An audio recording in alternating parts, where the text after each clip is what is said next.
l'heure du reportage du jour et à la place d'envoyer un reportage fait par nos soins, eh ben, j'ai le plaisir de faire un direct. Une fois n'est pas coutume, je suis très contente de ça ce matin. Et pour ça, je reçois Sandrine Tracol et Stéphane Bérard, deux habitantes d'Autrive et de Valence, qui se sont levés tôt ce matin pour venir dans les studios de Saint-Jean-en-Royans. Bonjour à vous deux. Bonjour. Bonjour. Et vous êtes là aujourd'hui parce que vous avez envie de parler d'une question qui est chère à vos cœurs, la demande de réouverture du musée de la Résistance de Romans-sur-Isère. Et on va faire un... Et puis vous vous saisissez de ce 16 avril, on va dire pourquoi, pour prendre la parole. On va faire un petit rappel pour nos auditeurs et auditrices, parce que vous prenez la parole en tant que citoyen et citoyenne, et pas au nom du comité de défense du musée de Romans. Et puis j'accueille aussi Philippe, dit Cycloman, qui est là avec ses caméras pour filmer cette scène, ce direct. Donc c'est le son et l'image ce matin dans les studios. Alors peut-être Sandrine, est-ce que vous êtes d'accord de nous faire un petit historique, refaire un peu le fil de cette histoire? Qu'est-ce qui vous amène là? Eh bien, ce qui nous amène là, c'est la fermeture du musée de la Résistance de Romans, qui est fermé depuis 3 ans. En fait, ce qui s'est passé, bon, comme vous vous souvenez, il y a eu le Covid, le confinement, tous les lieux culturels ont été fermés, et le 19 mai, ce musée n'a pas réouvert. Et ça vous indigne? Ah ben, un petit peu, surtout dans notre région, c'est fermer un musée de la Résistance, c'est un peu... Ça passe pas. Ça passe très mal, oui. Alors, juste pour faire un rappel auprès de nos auditeurs auditrices, je rappelle quand même que c'est en 1970, 22 anciens résistants et déportés envisagent de créer un musée de la résistance et de la déportation. Et avec l'aval de la municipalité, ce musée est inauguré en 1972. Donc c'est quand même un musée 1974. 14, ok. Dans l'espace collé au musée de la chaussure. Et il y a même un billet commun qui permet de visiter les deux musées. Voilà, c'est ça. Et il occupe 250 mètres carrés dans cet ancien couvent de la ville, partagé avec le musée de la chaussure, qui est une production qui fait la renommée de Romans-sur-Isère, on le sait bien. Et voilà, et après, période de Covid, et le musée de la chaussure réouvre, voilà. Mais pas le musée de la résistance et de la déportation. Et donc il y a en 2021 un comité de défense et de développement du musée de la résistance en Drôme et de la déportation qui se crée et qui adresse une lettre recommandée à la mairie. Est-ce que vous en faisiez partie déjà à ce moment-là? Non, pas encore. Qu'est-ce qui a mobilisé alors après votre engagement autour de cette question? Oui, Philippe, allez-y. Stéphane, pardon. Tout bêtement, parce que pour diverses raisons, on est très attaché à tout ce qui est mémoire. Par exemple, mon histoire personnelle avec ma famille, donc on s'est rapproché ces derniers temps du comité de soutien et de toutes les actions qui se faisaient pour les commémorations. Donc on est retombé sur l'histoire de Romans. J'y étais allé moi une première fois à la fermeture où il y avait une petite mobilisation devant le musée. Et là on s'est aperçu que malgré tous leurs efforts, rien ne se passait. Donc on a pensé qu'il serait utile de profiter de la visite de monsieur notre président dans le Vercors pour essayer de pousser un peu et de refaire parler de cette problématique en fait. Et du coup, c'est ça, vous dites que vous êtes en lien avec votre histoire personnelle. Je me disais, pour être autant engagé et avoir autant de colère ou d'indignation sur cette situation, peut-être, oui, il y a des liens avec, vous venez de familles qui ont lutté contre la déportation et pour la résistance? Enfin, à titre personnel, moi j'ai une grosse partie, enfin une partie de ma famille qui a fini soit à Dachau, soit à Auschwitz. Et donc du coup, c'est quelque chose qui me tient énormément à cœur. Et vous, Sandrine, également? Alors oui, moi j'ai aussi forcément dans ma famille, comme beaucoup de personnes dans la Drôme, des personnes qui ont été dans la résistance. J'ai aussi eu la chance de grandir en face d'un monsieur qui a été très important dans la transmission de la mémoire, monsieur Germain Fraisse, qui a été déporté, qui a pu en revenir, et il a voué sa vie après à la transmission, donc dans les écoles, hein, et puis à moi la petite voisine. Ça, vous étiez voisin alors avec oui, voilà, ce monsieur, et donc vous étiez proche de lui. Et aujourd'hui son fils a repris le flambeau de son papa. Donc ça vous touche personnellement, c'était très voilà. proche de vous dans votre éducation, quoi. Voilà, très proche de moi dans mon éducation, et c'est vrai que quand il y a une transmission comme ça, avec une personne qui vous parle, soit qu'il a vécu directement, soit qu'il y a eu des témoignages directs, et puis qui vous montre des objets aussi. Il m'avait montré pas mal d'échanges de courriers entre résistants, et bon, c'est pas la même chose que ce qu'on apprend à l'école, quoi. Bah oui, c'est vivant, c'est proche de vous, c'est incarné, quoi. Voilà, c'est ça. Et donc, est-ce que vous pouvez me dire quelle est la différence entre... Donc, on sait qu'il y a un musée de la Résistance qui est important à Bassieux, qui est très bien fait, qui est souvent visité, des centaines de visiteurs, milliers par an, des classes, des scolaires. Et celui de Romans était le musée de la Résistance de la Drôme. C'est ça la grande différence, et ça vous tient à cœur? Oui, ça nous tient à cœur, parce que c'est vrai qu'il s'est passé des événements très lourds à Bassieux. On le sait, c'est normal que ça soit mis en avant, mais ils axent moins sur ce qui s'est passé dans les autres villes de la Drôme, parce que la résistance, elle était partout. Elle s'est organisée de partout. Et ce musée à Romans parlait de la Drôme en général. Et donc il y avait des informations qui étaient différentes de celles qui sont à Bassieux. Voilà, c'est ça. Complémentaire. Complémentaire oui. Selon vous, et du coup, s'il est fermé et qu'il reste fermé, il manque une partie de l'histoire. C'est ça. Et donc, bon là, après quelques échanges, apparemment c'est compliqué pour eux d'échanger avec la municipalité. Et il a été évoqué au début un musée itinérant. Donc, pour ceux qui connaissent, je ne sais pas, mais par exemple, il y a une porte de wagon de train qui a emporté des prisonniers en camp. Je ne vois pas trop comment on peut la déplacer. Il y a des uniformes aussi de déportés, des choses très fragiles qui ne peuvent pas être déplacées comme ça pour des expositions itinérantes. Qui ne se prêtent pas forcément à ça. Voilà. Stéphane, vous vouliez compléter peut-être Oui, il a été aussi évoqué par la mairie, donc qu'il voulait le mettre en ligne, l'arrêter et mettre le musée en ligne, mais c'est absolument pas pareil. Parce que dans un musée, il y a une charge, il y a une charge émotionnelle. Et en ligne, c'est bien beau, mais en ligne, je dirais que c'est comme... C'est un peu comme regarder une série sur Netflix, quoi. Et pas au cinéma. Merci de cette comparaison, oui. Et donc ça, c'est un peu absurde, finalement, pour des objets qui sont aussi chargés de sens et d'histoire, de faire ça en ligne, quoi. Oui, et c'est même... il y a aussi le lieu, c'est-à-dire il faut... en plus, c'est Romans. Romans, ici, il s'est passé beaucoup de choses. Et c'est pour... il y a aussi des problématiques dans cette ville avec une partie de la jeunesse. Et c'est un musée qui est au plus près, qui est ouvert à tout le monde. Pas besoin de prendre ni une voiture, ni un car pour y aller. Il est au centre-ville et du coup il est accessible, il fait vraiment partie des choses proches pour les habitants habitantes, quoi. Absolument. Et ça serait... c'est juste anormal. Et bon, voilà, pour nous, c'est vraiment anormal.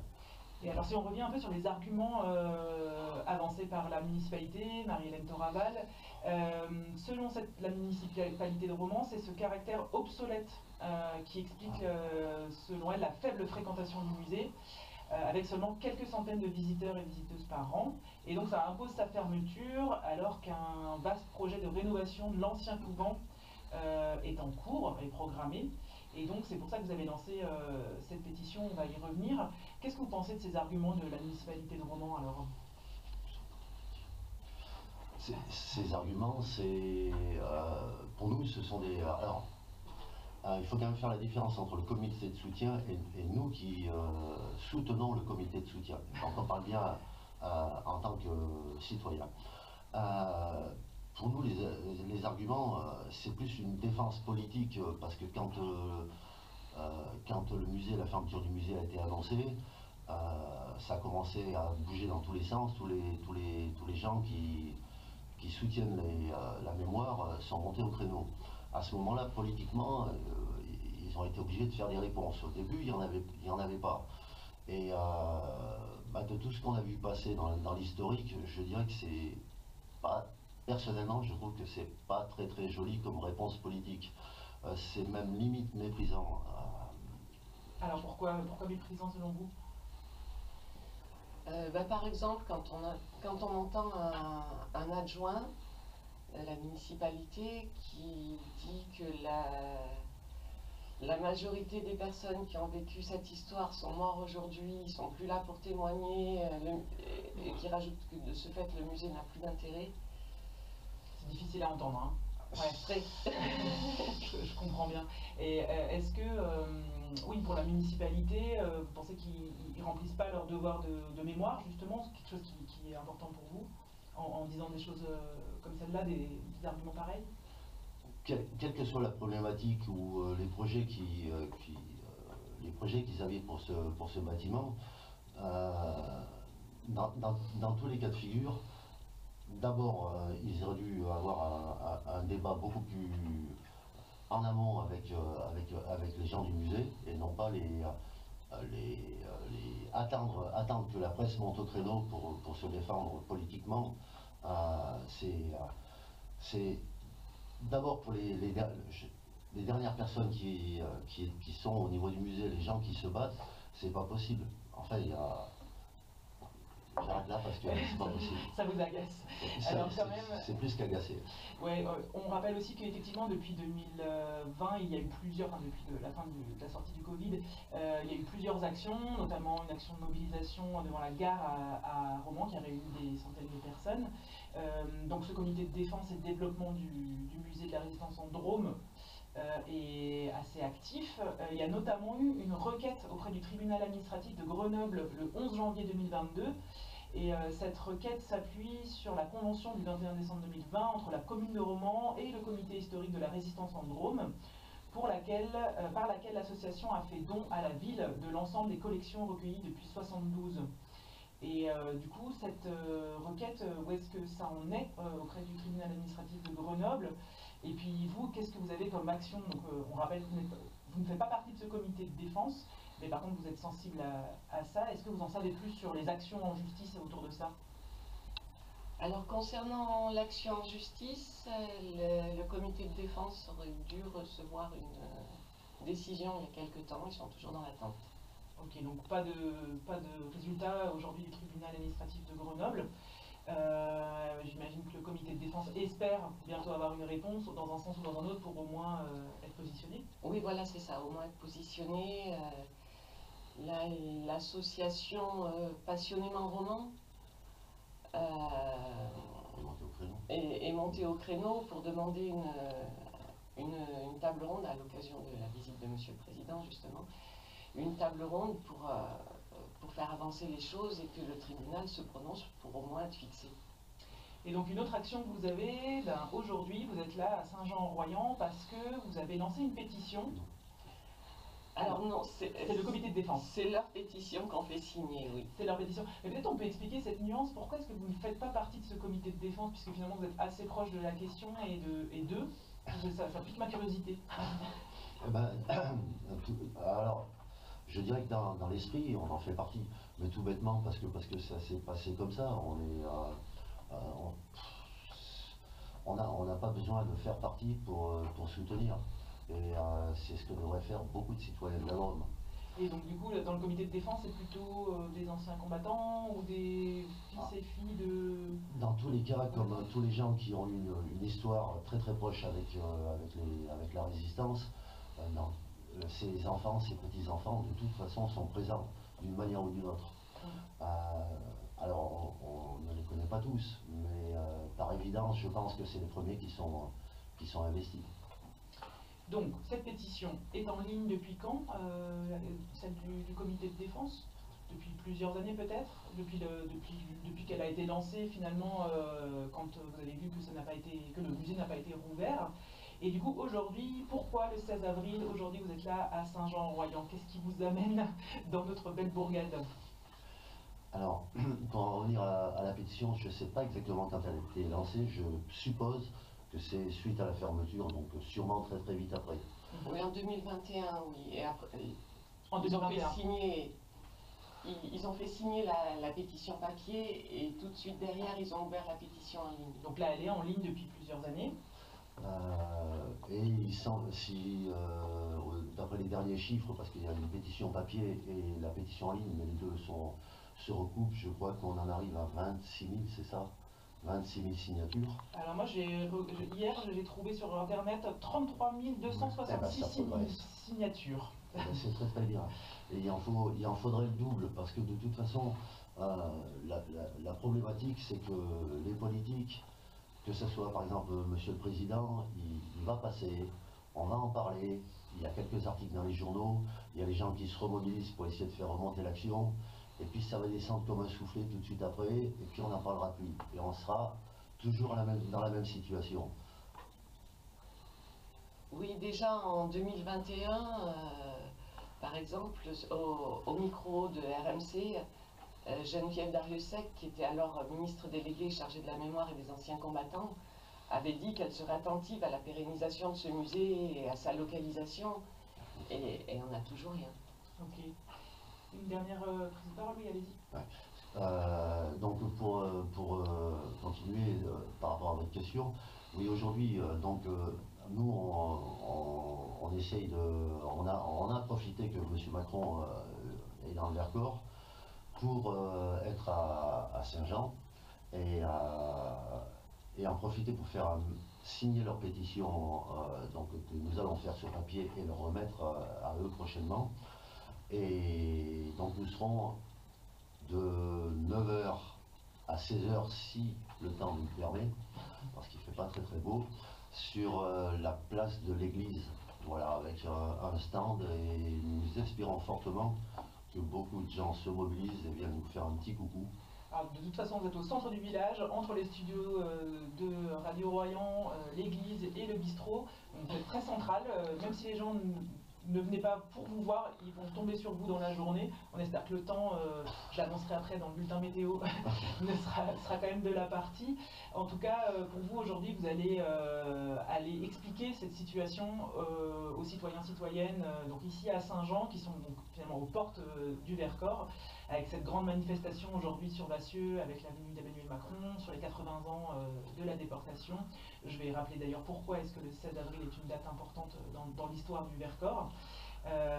Et en tout cas pour vous, la pétition continue, enfin en tout cas pour le comité de défense, la pétition continue, elle est en ligne, elle est accessible. Vous pouvez peut-être rappeler où est-ce qu'on la trouve? Alors, on la trouve, malheureusement leur site internet a été fermé aussi, donc on la trouve sur Facebook, sur Résistance et Déportation à Romans. Voilà, donc si vous êtes sensible à cette question aujourd'hui et que vous avez envie de signer la pétition, n'hésitez pas à la trouver en ligne. Et si vous êtes dans le coin du Royan, vous avez envie de passer par le centre du village de Saint-Jean aujourd'hui, rencontrer Stéphane, Sandrine et puis Philippe, d'ici Cloman, qui filme toute cette scène pour cette action autour du musée de la déportation. Eh bien, je vous remercie Stéphane et Sandrine et Philippe de vous être levés tôt et d'être venus en direct. C'est pas facile hein, les expériences radiophoniques en direct, mais c'était super de vous recevoir ici.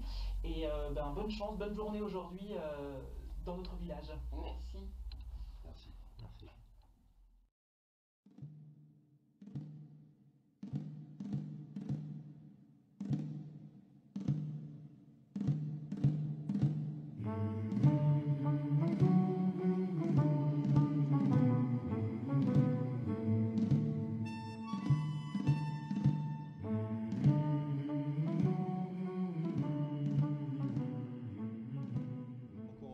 Bonjour. Et puis j'ai été invité à filmer cette commémoration ou cette signature de pétition. Hein, Exactement, c'est oui. ce que vous faites.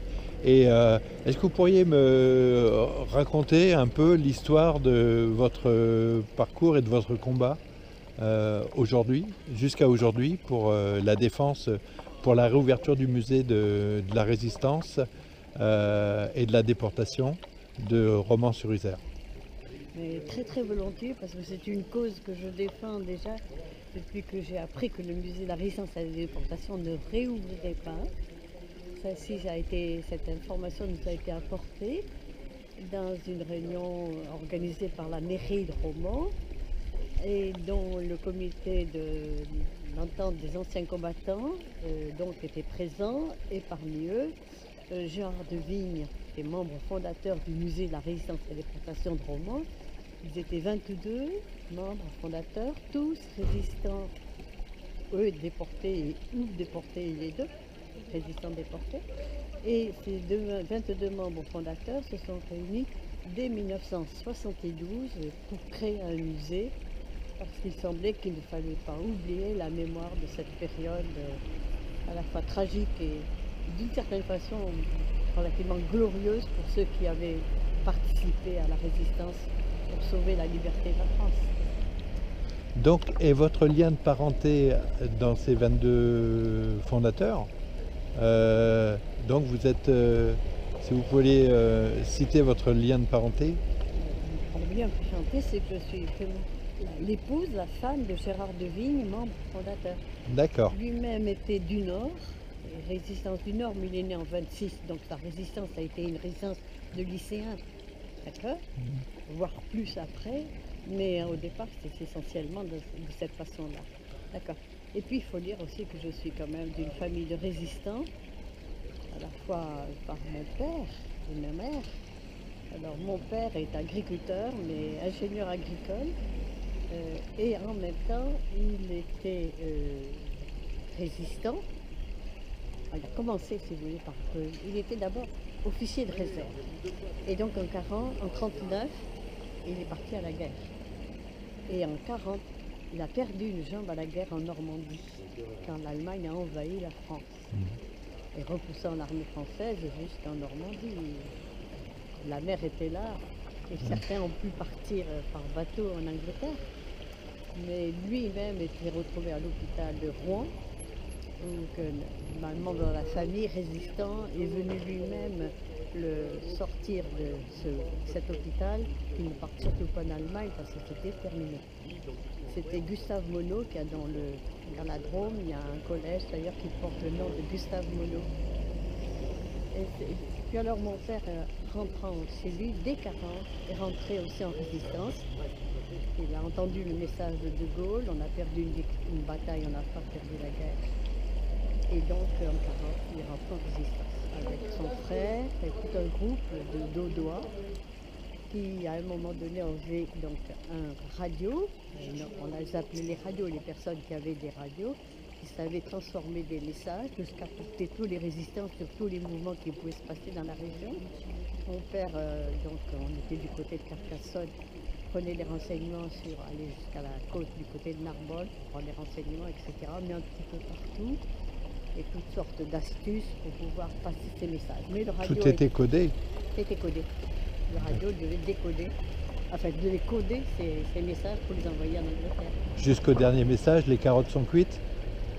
Le message du débarquement. Alors, il a malheureusement, si vous voulez, oui, bien sûr, mais mon père n'a pas assisté à cette phase-là, puisque le radio a été arrêté avant, et dès 1943, la Gestapo est venue cueillir mon père dans son lit un matin. Mon père à l'époque avait 5 enfants, mon oncle en avait autant, puis d'autres personnes, etc. Et le radio a parlé. Donc le réseau a été arrêté. On ne sait pas très bien ce que sont devenus les uns et les autres. Enfin, certains ont aussi, oui, mon oncle a pu survivre parce qu'il s'est caché dans la famille en s'éloignant largement. Mais mon père, une jambe en moins. Qu'est-ce que les Allemands ont besoin de bois parce que personne ne savait ce que c'était les camps de concentration. On croyait à des camps de travail, mais pas un camp de concentration. On ne savait pas ce que ça voulait dire. Et lui, il en bon moi, 5 enfants, etc. Et non, il est parti donc en déportation à Buchenwald. D'accord. De mi-novembre 1943 jusqu'à la libération 1945 par Patton et l'armée américaine. Alors, il bien. a résisté malgré le fait qu'ils étaient 3 à n'avoir qu'une jambe à la guerre. Mais ils avaient une conviction telle de résistance à tout point de vue, et sa foi aussi, parce qu'ils étaient protestants, ils savaient ce que c'était que les camisards. Et ça compte, ça reste dans la mémoire. Bien sûr, C'est important la mémoire. bien sûr, très très important. Parce que transmettre la famille est important. Ouais. C'est-à-dire à l'heure actuelle, là, dans la défense du musée, on se rend compte que beaucoup de personnes qui défendent le musée ont des origines de Une histoire, ouais. Une histoire familiale. Ouais, C'est ouais. important. Et la mémoire. Il n'y a pas que, heureusement. Et est-ce que vous pensez qu'on pourrait dire que la mémoire aujourd'hui est sacrifiée à Romans? Vraiment, elle est scandaleusement étouffée, anéantie. Et avec, d'une façon inadmissible, une décision de Madame le maire qu'elle n'a même pas fait voter au conseil municipal de la fermeture de ce musée. Et quand tous les musées de France, le 17 mai 2021, ont été autorisés à réouvrir, le musée de la résidence et déportation de Romans est resté fermé. Sous le même toit, il y a le musée de la chaussure qui a réouvert. Et scandaleusement, la résistance a été sacrifiée. Sans dire pourquoi, sans aucune information, si ce n'est que c'est vieillot. On va le remplacer par des outils informatiques. Et donc pour reprendre justement l'histoire du musée, en 70, il y a une vingtaine de personnes, 22 je crois, qui ont mis en place ce projet. Absolument. Alors ils étaient 22, tous résistants et déportés, ou déportés résistants, d'accord. Et ils se sont tous très bien entendus, alors que c'était pas si facile que ça de s'entendre, parce que les opinions politiques étaient très diverses à cette époque-là. Non, la seule ligne directrice, c'était vraiment la défense de la France, la libération de la France. Alors ils ont commencé à faire ce musée en 72, inauguré en 74 par M. Brosse Claudius, préfet de la Drôme, en présence de Bupridel, qui était membre fondateur du CNR, du Conseil national de la résistance, qui est venu à l'inauguration en 74, 2 ans après. Et puis après, ce musée-là, ces 22 membres ont pensé que ça ne suffisait pas de parler de ce qui s'était passé relativement localement, la Drôme, mais essentiellement la région de Romans, et qu'en fait, en 14-18, après la guerre 14-18, on avait dit la der des der, pourquoi a-t-on commencé? Que s'est-il passé entre 18 et 39? Et là, c'est toute l'évocation de la montée du nazisme. Et ça, c'est un musée, quand vous le visitez, vous avez un fil conducteur pour vous dire attention, tout événement qui se passe, c'est des événements dont il faut tenir compte, s'informer et aider à réfléchir et à entretenir une opinion et à la défendre quand on pense qu'il faut la défendre.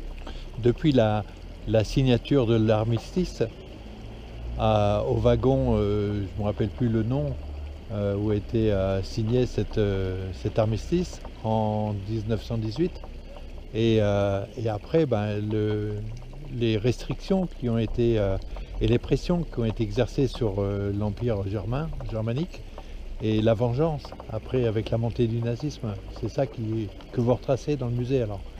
C'est très nettement marqué. D'accord. Très nettement marqué. D'accord. Et donc 70 l'idée, 74 l'ouverture du musée, et après je crois qu'il y a eu, c'est la grêle, il est tombé de la grêle et ça a détruit la toiture du musée, c'est ça, en 2019? Alors que je reprécise, après cette introduction de ce qui s'est passé entre 18 et 39, il y a eu une deuxième inauguration en 94.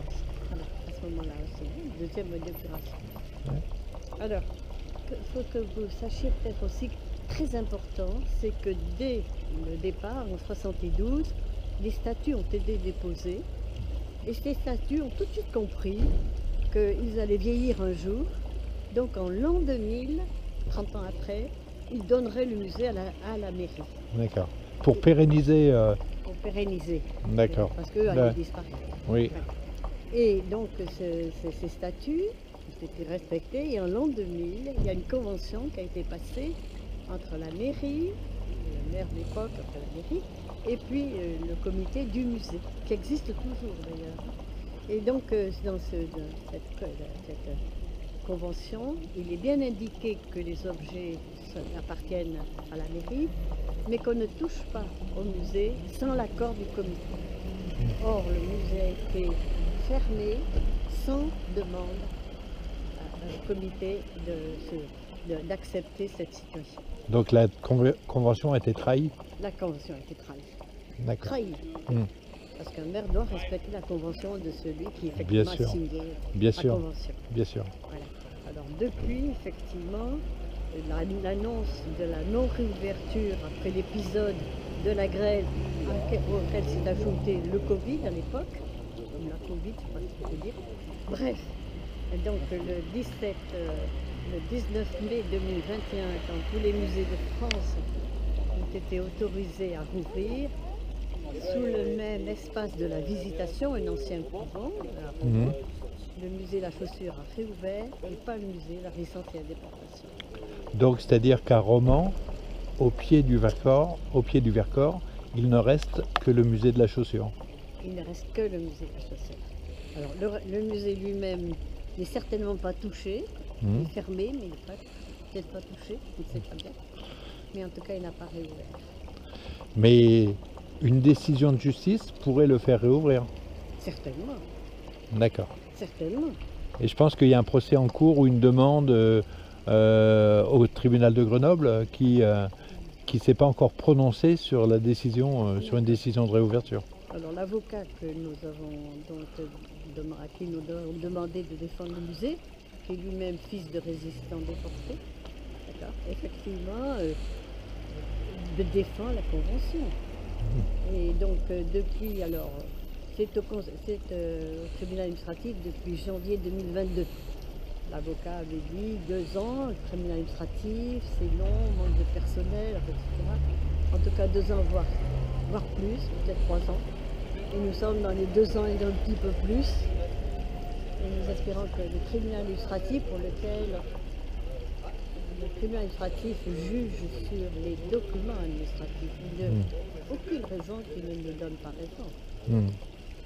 D'accord. Et ce qui est dommage, c'est que vraiment ça, c'est inadmissible que des actes de résistance de gens qui ont combattu pour notre liberté puissent être bafoués comme ils le sont. Hmm.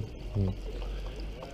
Et parce que l'argument qui avait été cité, c'est que le musée n'était plus fréquenté. Il y avait un déficit de fréquentation. Donc, Alors ça a été un des arguments inventés, mais d'un autre côté, c'était pratiquement...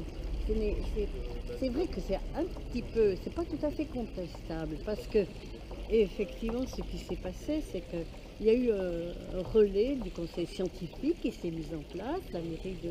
Mais ce conseil scientifique n'a pas eu la même façon d'agir et les mêmes, si vous voulez, indications indiquées.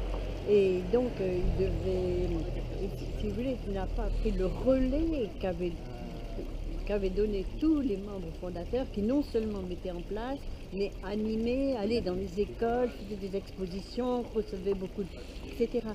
Et effectivement, en plus de ça, ce qui a permis aussi de secouer le musée, c'est que quand même la personne qui était directrice, au lieu de rester avec le musée dans cette enceinte-là, avec un centre de documentation où les groupes pouvaient venir, que ce soit des jeunes des écoles, des lycées, ou même d'autres groupes qui venaient de l'extérieur. Je sais que Lyon est venu visiter le musée, etc., a été reçu.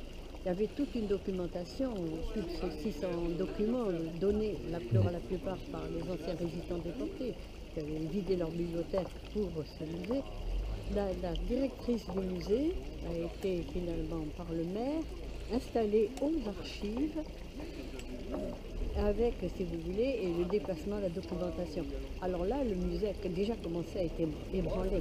Bien sûr. Aussi, parce que Ouais. vous visitez un musée, si vous avez quelqu'un, effectivement, pour conduire, pour répondre aux questions, pour peut-être agrandir même l'information de la personne, ça a beaucoup d'importance. Et sinon, s'il n'y a pas ce relais-là de la personne qui est là, Bien sûr. si on visite tout seul un musée, on n'en tire pas la moitié de ce qu'on peut tirer. d'un C'est musée. clair. Ouais, il n'y a pas l'histoire, il n'y a pas la mémoire. La mémoire, Ouais. l'information. Et là, vous êtes venu accompagné du drapeau. Ah, mais on est venu accompagner le drapeau. Et ce drapeau, il a une histoire aussi. Non, Non. c'est un drapeau qui a démarré avec la mise en place de l'association des D'accord. D'accord. anciens combattants de la résistance. Très bien. Et aujourd'hui, alors, qu'est-ce que vous attendez de cette journée? Alors, sur le journal Le Dauphiné, un petit article pour indiquer qu'il y avait donc une association, alors les enfants de la Drôme, Oui.